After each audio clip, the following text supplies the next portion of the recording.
ఓం శ్రీమాత్రే నమః. దేవి శరన్నవరాత్రిలో భాగంగా నేనైతే మన ఛానల్లో పూజా విధానాలు అప్లోడ్ చేస్తున్నాను కదండి. చాలా సింపుల్గా అందరూ చేసుకునే విధంగా పూజా విధానాలు అయితే అప్లోడ్ చేస్తున్నాను.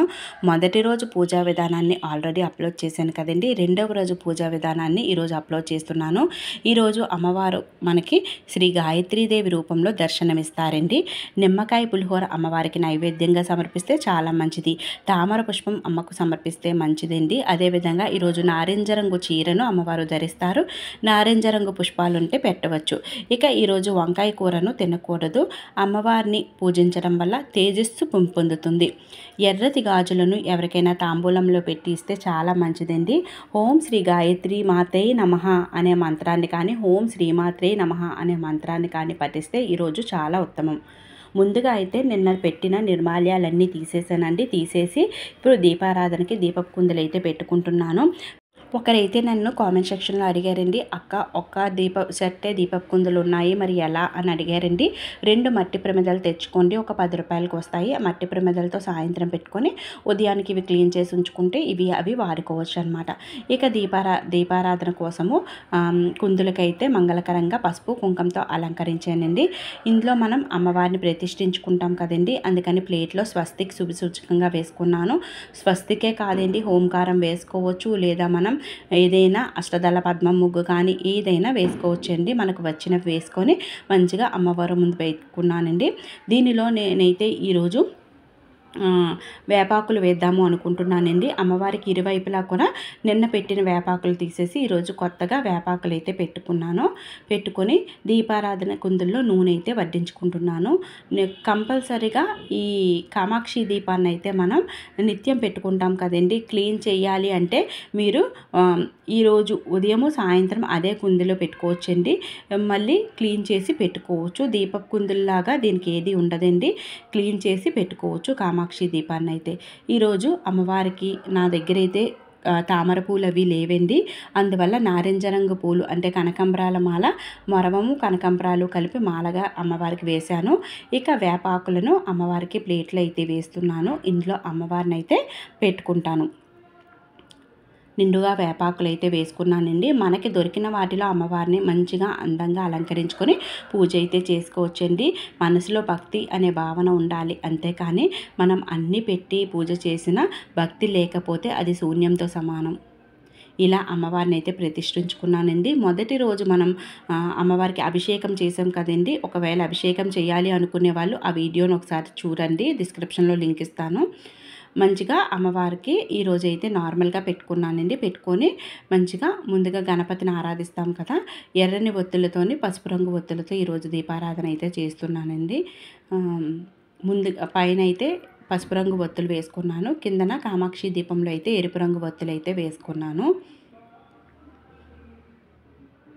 ఒత్తులు కూడా ఇవే ఉండాలి అని ఏమీ నియమం లేదండి. ఏ ఒత్తులైనా మనం ఉపయోగించుకోవచ్చు. నిత్యం ఉదయము సాయంత్రం అమ్మవారికి ఒకే సమయంలో పూజ చేస్తే చాలా మంచిదండి. ఉదయం 8 గంటలకు పనులన్నీ అయిపోయాక చేసామనుకోండి, సాయంత్రం కూడా 5:30కి 6 గంటలకి పూజ చేసుకుంటే చాలా మంచిది. ఇలా ప్రతి నిత్యం కూడా అమ్మవారు ఇంట్లో ఉన్నారు కనుక ప్రతి నిత్యం ఆ సమయానికి మనం పూజ చేసుకుంటే చాలా మంచిదండి. తర్వాత దీపారాధన చేసుకొని దీపలక్ష్మికి పూలు, అక్షంతాలు, పసుపు, కుంకం సమర్పించి నమస్కరించుకోవాలి. ముందుగా అయితే నేను నార్మల్ దీపారాధన చేసుకున్నానండి. కామాక్షి దీపాన్ని అమ్మవారికి పూజ చేసేటప్పుడు మాత్రమే వెలిగిస్తానన్నమాట. ముందుగా దీపారాధన చేసిన అనంతరం దీపలక్ష్మికి నమస్కరించుకొని విఘ్నేశ్వరుని పూజ అయితే చేసుకుంటున్నాను. అయితే రోజు పసుపు వినాయకుడిని పెట్టుకున్న వాళ్ళు మరి ఏం చేయాలక్క, వినాయకుడు కొంచెం ఎండిపోతారు కదా అంటే 2 చుక్కలు నీళ్ళని వేస్తే మళ్ళీ అది వినాయకుడు నార్మల్గా అయిపోతారండి. తర్వాత కావాలి అంటే 3 రోజులకి 5 రోజులకి మీరు మార్చుకోవచ్చండి. వినాయకుడిని కదుపుతాము కనుక కదిపినప్పుడు కూడా మార్చుకోవచ్చు. ఒకవేళ వినాయకుడు లేకపోతే, లేదు అంటే ఇలాంటి ప్రతిమ పెట్టుకుంటే చాలా మంచిదండి. ఎందుకంటే మనం కదిపినా మళ్ళీ ఆ ప్రతిమను పెట్టుకోవచ్చు. ముందుగా విఘ్నేశ్వరునికి షోడశోపచార పూజ కానీ పంచోపచారక పూజ కానీ చేసుకోవచ్చు. చాలామంది నిత్యం షోడశోపచార పూజ చేయాలంటే మాకు అవ్వట్లేదు అని అడుగుతున్నారు. పంచోపచార పూజ కూడా విఘ్నేశ్వరునికి చేసుకోవచ్చమ్మా, ఏమీ ప్రాబ్లం లేదు. అయితే పంచోపచార పూజలో దీప ధూప నైవేద్యాలు అన్నీ కూడా వస్తాయి. ఈ 5 సమర్పిస్తే సరిపోతుంది. పుష్పము, గంధము, ధూపము, దీపము, నైవేద్యము సమర్పిస్తే సరిపోతుంది. తర్వాత మనం విఘ్నేశ్వరుని పూజ చేసుకొని స్వామివారికి క్షమాపణ మంత్రం చెప్పుకొని స్వామివారికి నమస్కరించుకోవాలి. నేనైతే ఇక్కడ షోడశోపచారాలు అన్నీ కూడా చేస్తున్నాను. అంటే ఖాళీగా ఉంటే, సమయం ఉంటే మాత్రం మనం షోడశోపచార పూజ చేసుకుంటే చాలా మంచిది. అవి ఏంటంటే ప్రాణప్రతిష్ఠ, ధ్యానము, ఆవాహనము, ఆసనము, పాద్యము, అర్ఘ్యము, అచమానీయము, మరుపర్కము, స్నానము అన్నీ కూడా. స్నానము అంటే మనం పంచామృతాలు కలిపి చేసుకోవచ్చు అన్నమాట. ఇవన్నీ కూడా చేసుకొని స్వామివారికి వాస్తము, యజ్ఞోపవితము అంటే మార్గ మధ్యలో మైలుపడి ఉన్న యజ్ఞోపవితాన్ని మార్చడము, ఆభరణము, గంధము, పసుపు, కుంకుమ, అక్షంతాలు, పుష్పాన్ని అంగపూజ చేసుకోవాలి.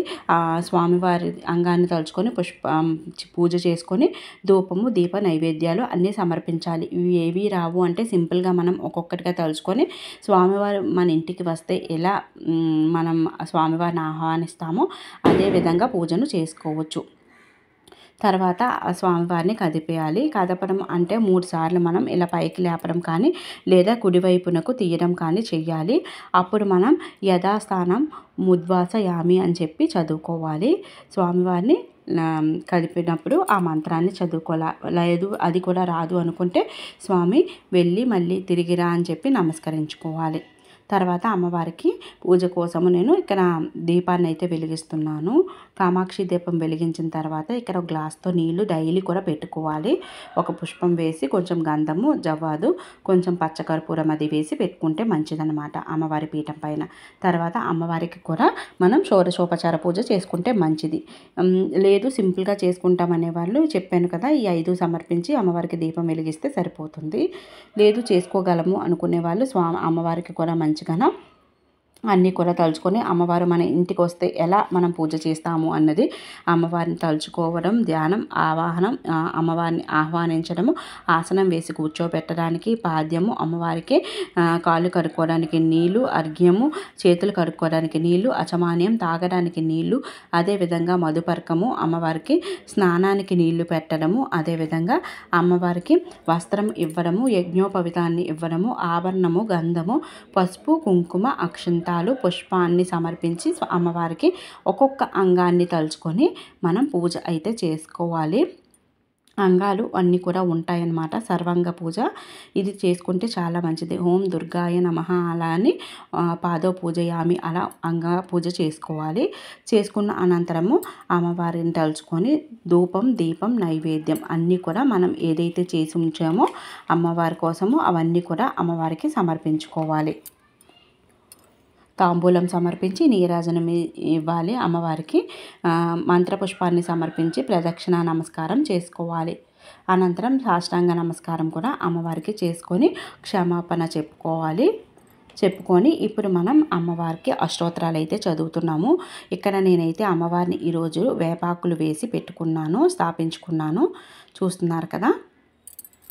అనంతరం మనం అమ్మవారికి ఒక్కొక్క పుష్పాన్ని సమర్పిస్తూ అష్టోత్తరం అయితే చదువుకుంటున్నాను. ఎన్ని పూలు ఉంటే అన్ని పూలతో మనం అష్టోత్తరం చేసుకోవచ్చు. లేదు అంటే అక్షంతాలు వేసి మనం పూజ చేసుకున్నా చాలా మంచిది. అమ్మవారి అష్టోత్తరాలకు పూలే ఉండాలని లేదు. ఎర్రని అక్షంతాలు కానీ, వెండి పుష్పాలు కానీ, లేదా కుంకుమతో కూడా మనం అష్టోత్తరాలు అయితే చదువుకోవచ్చు. సాయంత్రం సమయంలో కుంకుమతో చేస్తాం కనుక ఉదయం అక్షంతాలతో చేస్తే సరిపోతుంది. ఎప్పుడు కూడా పూలు కానీ ఏవి కూడా అమ్మవారి తలపైన వేయకూడదు. పాదాలకు వేసి మనం పూజ చేయాలి. ఈరోజు అమ్మవారు గాయత్రీదేవి స్వరూపం కనుక నేను నారింజ రంగు పుష్పాలు పెడుతున్నాను. నారింజ రంగు కుంకుమలో తెల్లని పుష్పాలను అద్ది అమ్మవారికి అయితే సమర్పిస్తున్నాను. నా దగ్గర తామర పువ్వులు లేవన్నమాట. అందువల్ల ఏవి ఉంటే అవే నేను ఈ విధంగా అయితే పెట్టుకుంటాను. తర్వాత అమ్మవారి దగ్గర నిమ్మకాయలు పెట్టుకోండి. 3 కానీ 1 కానీ 5 కానీ మీ ఇష్టాన్ని బట్టి. ఈరోజు అమ్మవారికి నిమ్మకాయ పులిహోర చేస్తాము. నిమ్మకాయ పులుపు అంటే చాలా ఇష్టం అన్నమాట. అందువల్ల నిమ్మ పండును కూడా పెట్టుకొని అమ్మవారికి అష్టోత్తర శతనామావళి చదువుకోండి. ఈ విధంగా అమ్మవారికి అష్టోత్తరాలు చదువుకోవచ్చు. అష్టోత్తరాలు రాని వారు ఓం శ్రీమాత్రే నమః అనే మంత్రాన్ని జపించవచ్చు.